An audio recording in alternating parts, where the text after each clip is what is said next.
Levez-vous! Aujourd'hui, je vous présente Tribunal.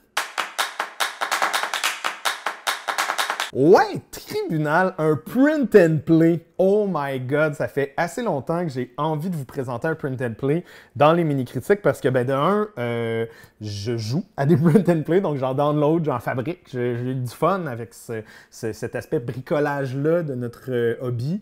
Et il y en a, ma foi, quand même beaucoup qui sont sortis dans les derniers mois dû à la pandémie. Il y a beaucoup de gens qui se sont tournés vers le print and play, ils ont sorti des jeux en print and play gratuitement sur Internet. Donc, je vais vous en laisser quelques-uns en commentaire. Là. Vous allez voir, ça a quand même pullulé un peu. Puis, ici, je vous présente un de mes coups de cœur de 2020. On parle bien sûr de Tribunal 1920, édité chez Superlude par Grégory Grard, dessiné par la main de maître de Weberson Santiago. Je vous invite fortement à aller voir son Instagram, ses dessins, ses images, ses peintures et surtout ses jeux de société. C'est toujours des coups de circuit à chaque fois là, au niveau du visuel et ce jeu ne fait pas exception. On a ici tout simplement un petit plateau de jeu qu'on va imprimer, peut-être placer sur du carton si vous êtes plus fancy que moi, des cartes à jouer qu'on va pouvoir placer dans des sleeves avec des cartes de Magic derrière si ça vous tente qu'elles ne vous glissent pas entre les mains. Et on va aller chercher quelques petits jetons qui ne sont pas dans le print and play, évidemment, ce serait un peu étrange, mais que vous pouvez prendre comme moi dans c'est quoi le jeu que j'ai pris? Dans Cryptid! J'ai pris des jetons de Cryptid, ça fonctionne super bien. Donc, le jeu auquel on joue ici, c'est qu'on est deux, c'est du 1 contre 1, donc deux joueurs. C'est deux avocats, donc un avocat de la défense et un avocat de la couronne, qu'on dit, qui vont jouer à une fameuse game de tic-tac-toe. Donc, on a le petit 3 par 3 ici, les pièces. Et à notre tour, on va avoir déjà une carte en main dans la mise en place. On en pige une nouvelle, obligé. Donc, j'en ai deux en ce moment. Et je peux, si je le désire, dire... Moi, j'ai deux guns, là. Fait que je peux placer mon petit jeton ici. Et la personne en face doit décider si elle crie « Objection » ou si elle laisse passer. Si tu penses que je bluffe, tu peux crier « Objection » et moi, ce que je vais faire, c'est soit prouver que j'ai deux fusils en main, donc les révéler, ou t'as raison, j'ai pas deux guns en main, donc je vais garder les cartes et toi, ça va te donner la chance de venir placer un cube où est-ce que tu veux, un jeton, où est-ce que tu veux sur le plateau. Donc, ça coûte cher bluffer dans ce jeu-là quand même, mais c'est là que tout est vraiment excitant. D'ailleurs, si j'ai pas menti, hein, puis que j'ai deux guns, puis que je les révèle, je vais aller prendre deux cartes dans ta main, dans la main de l'adversaire.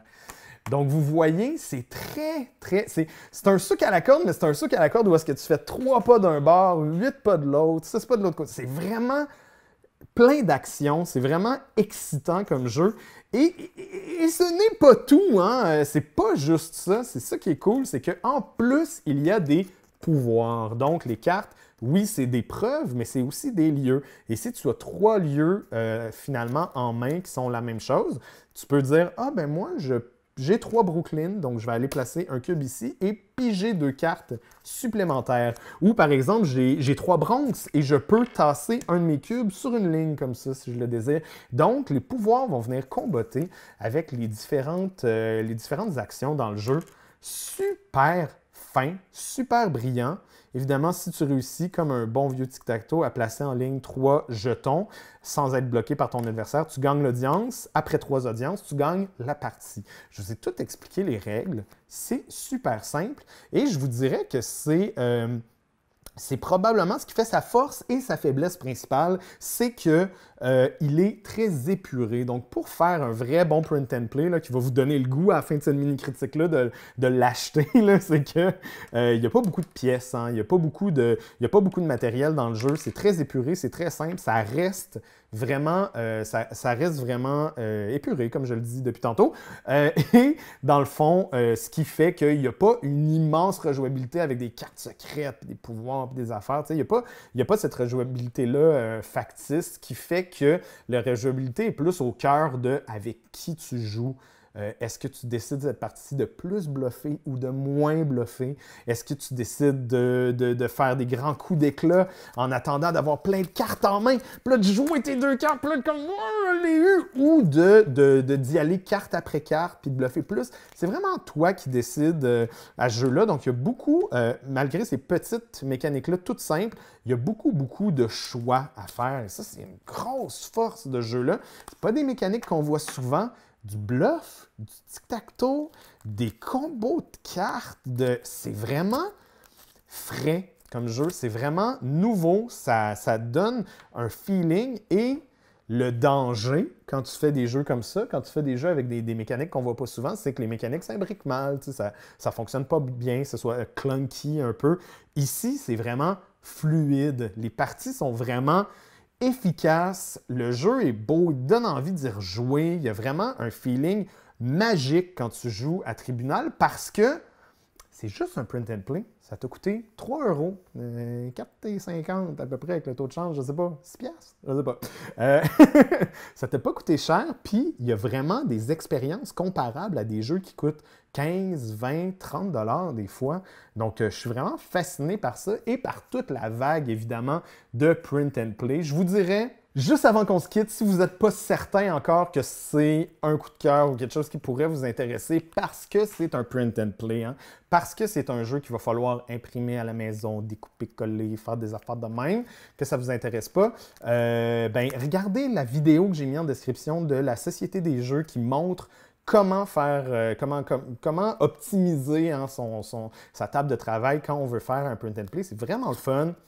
Achetez une coupe de sleeves comme ça, achetez cet outil merveilleux qui remplace les ciseaux. Donc, une petite tranche hein, qu'on va pouvoir mettre les cartons dedans, les papiers dedans. Puis là, juste en un seul coup de tranche, snipper. Et ça ne coûte rien sur Internet. Vous allez vraiment avoir des heures de plaisir déjà à fabriquer le jeu et après ça, à y jouer.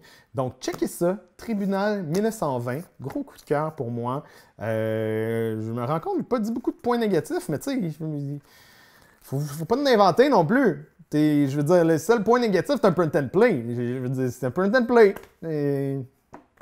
T'aimes pas ça, les print and play? Je joue pas à ça. Bye! C'est toi de trouver l'épisode de jour du Popoche? Sonne la cloche! Sonne la cloche! On parle de jeu, like-nous, commande, suis-nous! Ouais. Sonne la cloche! Sonne la cloche! Partage à tes amis, partage à ta mamie, ouais. Sonne la cloche! Sonne la cloche! Comment ton ouais, fais le mon kiki! Sonne la cloche! Sonne la cloche! Sonne la cloche comme quand Jésus a sonné à la porte pour aller souper chez Zachée.